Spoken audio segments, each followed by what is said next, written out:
बंजर धरती के सीने पर पैर पटक के नन्हा अंकुर एक हरी सी जिद पर उतरे। मुमकिन है, मुमकिन है। हाँ जी बिल्कुल, दादू इश्यूज़ में अवां खे हर ख़बर सां रखंदा आहियूं बाख़बर। त हिन वक़्तु असीं मौजूद आहियूं दादू सिविल अस्पताल में, जिते सिगा शाख ऐं रोटरी क्लब दादू तरफ़ां न्यूरोलॉजी कैंप लगाई वई आहे। हिन जो इहो चवणु आहे त नवाही इलाइक़नि खां जेके बि हिते दिमाग़ी मरीज़ आहिनि उहे हिन कैंप मां फ़ाइदो हासिल कंदा।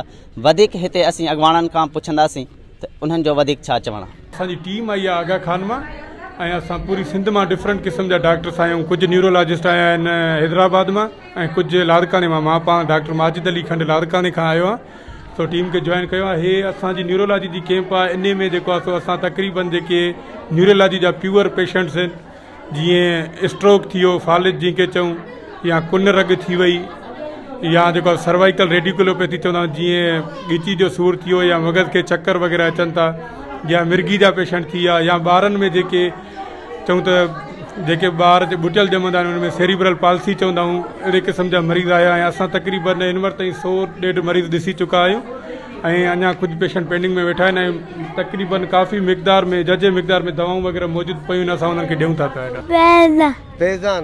व्हाट इज योर नेम? बबदाई। बाबा किथां आया बाबा? दादू जाऊं बाबा। हां, हिननि खे छा थियो? दिमाग़ फिट से हो चक्कर आ। हां, के घणे अरसे खाने रहे? 28 महीने जो झटके में वठी जियो आ। डॉक्टर के देखायो त बाबा? डॉक्टर को डॉक्टर छजो कोन थो बाबा। आगा खान में ॾेखारिया दीवान प्रेमचंद खे, यको ट्रीटमेंट हले पई थी कंटिन्यू, फ़ाइदो असां अञा ताईं न पियो आहे। इन करे अॼु आयो आहियां डॉक्टरनि खे ॾेखारण। बाबा स्कूल वेंदो ई? बाबा स्कूल पुछे थींदा? हा स्कूल वेंदो ई? पुछ ॻाल्हाईसि न बाबा। हा हा बाबा ॻाल्हाईसि। हा छा आहे त मूंखे 5-7 साल थी विया आहिनि, दिमाग़ जो चक्कर आहे जेको हली नथो सघां, सूर बि कोन्हे को, ईअं चक्कर आहे ख़ाली। बाबा आयो अॼु डॉक्टरनि खे ॾेखारण, अलाह भलाई कंदो, दवा ॾींदा। इहो वरी छा आहे मूंखे बाबा। आया आहियूं मोहदर जो ॻोठ खां, हेठां ॻोठ आहे पंहिंजो लुकमान शाह जा भाण कचे में, उतां आयो आहियां बाबा। अठी शाख दादू दादू दे दादू अच बैठे असां अखियुनि में तकलीफ़ है, मग़ज़ कमज़ोरी है, अखियुनि जी तकलीफ़ है, अखियुनि ते आंख रोशनी कानी काची टी रहियासीं, धुंध आई वेंदनि अखियुनि ते अंधार, पेट ते कब्ज़ी ॼणा कब्ज़ी है। साईं सिगा शाख दादू ऐं रोटरी क्लब दादू ग्रीन तरफ़ां इहे जेको आहे सो 3 स्पेशलिस्ट कैंप लॻल आहे। अॻु में हिन खां आर्थोपेडिक जी लॻी, उन खां अॻु में अखियुनि जी लॻी, हाणे हीअ न्यूरोलॉजी जी कैंप आहे। हिन में आगा खान अस्पताल जो जेको हेड ऑफ डिपार्टमेंट आहे डॉक्टर वासिर, उहो आयो आहे ऐं LMC जा 2 असिस्टेंट प्रोफेसर्स आया आहिनि ऐं जेको आहे लाड़काने मां 2 असिस्टेंट प्रोफेसर्स आहिनि। 5 ॼणनि जी टीम आहे ऐं उन्हनि खे 3 जेको आहे सो असां कमरनि में विरायो आहे।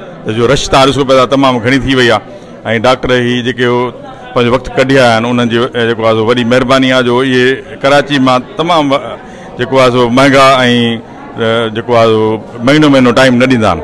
भई मरीज़ तव्हां ॾिसो था मुख़्तलिफ़ शहरनि खां आया आहिनि, दादू ज़िले जे कुंड कुर्छ मां आया आहिनि, को पाट फुलजी दादू जोही काछो इन मां अची विया आहिनि। अलाह कंदो उन्हनि खे तव्हां सुठी सफ़ाई बि नसीब थींदी। गले में गोड़ो थी वियो अथसि, उनजे करे डॉक्टर खे ॾेखारींदासीं। किथां खां आया दादा? हिते छाणे खां आया आहियूं। डॉक्टर ॾिठो आहे? जी हा डॉक्टर आयो आहे, हाणे ॾिसे थो, नंबर ते ॾिसे थो। असां थड़ी ज़्यादा शहर खां आया आहियूं। मुंहिंजो भाउ आहे, नंढो भाउ, उनखे थोरो ज़हनी मसइलो आहे, उन हिसाब किताब सां आयासीं। हीअ जेको माना असां ग़रीबनि जे लाइ तमामु सुठी सहूलियत आहे। डॉक्टर आया आहिनि परे खां, उन जे हिसाब किताब सां असां ग़रीब माण्हू आया आहियूं। माना पंहिंजे भाउ जी शुक्रगुज़ार हूँ Sindh graduate association rotary club Dadu जा, जैं असांखे न्यूरोलॉजी जी अॼु दादू में कैंप कराई ऐं ग़रीब माण्हुनि जो काछे खां कचे जा माण्हू वीचारा शहर जा माण्हू हिते ॾेखारण आया आहिनि। फ्री कैंप आहे, मेडिसिन फ्री आहे ऐं तव्हांखे सभिनी खे ख़बर हूंदी त न्यूरो जा डॉक्टर तमामु सिंध में घटि आहिनि, न हूंदे जे बराबरि डॉक्टर आहिनि ऐं हिन असांजे डिस्ट्रिक्ट हेडक्वार्टर हॉस्पिटल में न्यूरो जो डॉक्टर आहे बि न।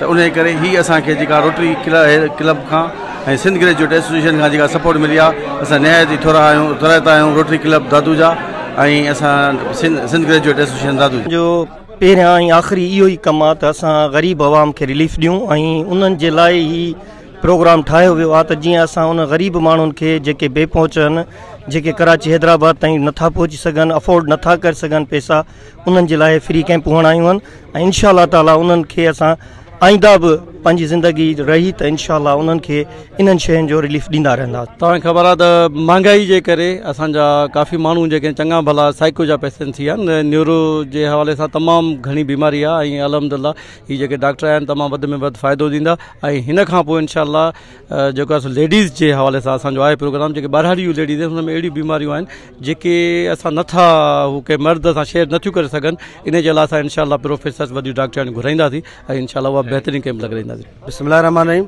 हे अॼु जी जेका कैंप आहे उहा न्यूरो जी कैंप आहे, जेका फर्स्ट टाइम दादूअ में अस्पताल में लॻाई वई आहे सिंध ग्रेजुएट एसोसिएशन शाख दादू ऐं रोटरी क्लब दादू ग्रीन जे तरफ़ां। ही कैंप जेका आहे अहिड़ा असांजे दादू शहर में अहिड़ा पुअर पेशेंट आहिनि या अहिड़ा जेके ज़हनी जेका सो बीमारियुनि में मुब्तला थी विया आहिनि अहिड़े महांगाई जे दौर में, या ही जेका सो कैंप जेका आहे स्पेशली जेके हिन में डॉक्टर जेके आहिनि आगा खान कराची खां आयल आहिनि ऐं तमामु जेका ज़रूरत हुई असांखे दादूअ में अहिड़ियूं कैंपूं लॻण जी, छो जो असां मुसलसल कैंपूं हणायूं पिया। अखियुनि जी कैंप हुई, लास्ट में आर्थरो जी कैंप हुई जेको यूके मां डॉक्टर घुरायो हुयो सिंध ग्रेजुएट जे हवाले सां, लख कुर्ब सिंध ग्रेजुएट जे हवाले सां। इहे मुसलसल इहे पंहिंजनि जी मदद जेका सो सिंध सिगा जेका सो कंदी पई अचे ऐं हींअर जेको सिंध ग्रेजुएट ऐं रोटरी क्लब दादू ग्रीन जे तरफ़ां वन डे कैंप आहे हींअर हली रही आहे।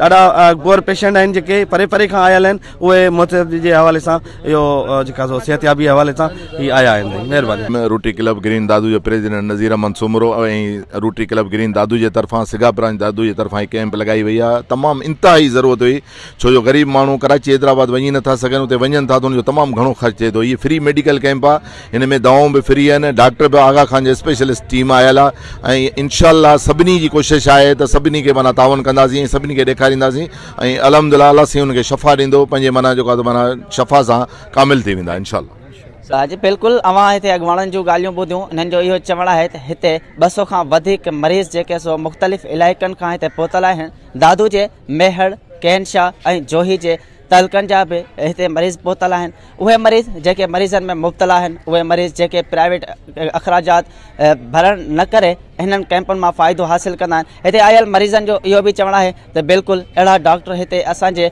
दादू में अची करे असांखे फ़ाइदो हासिलु कनि था। उनखां अलावा हिते मर्ज़नि जो इलाजु थी करे असीं जेके मोज़ी मर्ज़ आहिनि उन्हनि खां बची सघूं था। मंज़ूर चांडियो, दादू इश्यूज़ न्यूज़, दादू।